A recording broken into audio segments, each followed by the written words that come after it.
Hello everyone, welcome to R square journey. ఈరోజు special mushroom curry. ఇది మా అమ్మ ప్రిపేర్ చేస్తుంది. ఫస్ట్ అయితే మష్రూమ్స్ని నీట్గా క్లీన్ చేసుకొని పీసెస్గా కట్ చేసి పక్కన పెట్టుకోవాలి.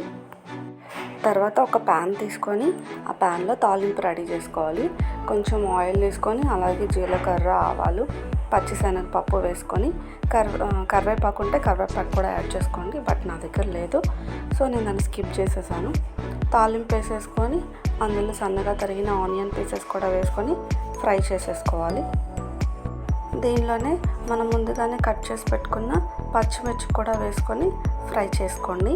సో దీనికి కొంచెం పసుపు యాడ్ చేసుకోండి. అలాగే కొంచెం అల్లం వెల్లుల్లి పేస్ట్ కూడా యాడ్ చేసి సో మొత్తం మంచిగా ఫ్రై అయ్యేలాగా చూసుకోండి.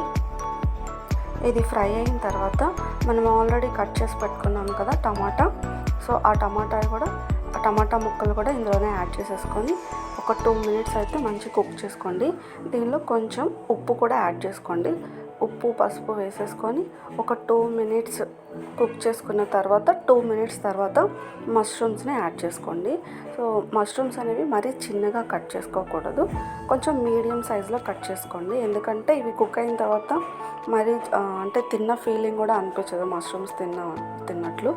అందుకని కొంచెం మీడియంగా కట్ చేసుకుంటే బాగుంటుంది. కొంచెం అందులోనే కారం కూడా వేసుకోండి, మీ టేస్ట్కి తగ్గట్టుగా.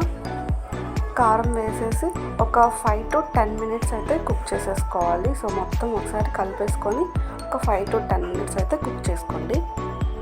మధ్య మధ్యలో అలా కలుపుతూ ఉండండి. సో ఒక 10 మినిట్స్ అయితే కుక్ చేసుకోండి. 10 మినిట్స్ తర్వాత అయితే చూసారు కదా ఎలా ఉందో, మొత్తం కుక్ అయిపోయింది.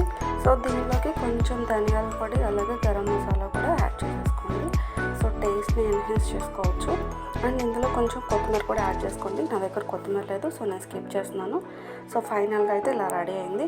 సో ఇదైతే చాలా టేస్టీగా ఉంటుంది. Thank you.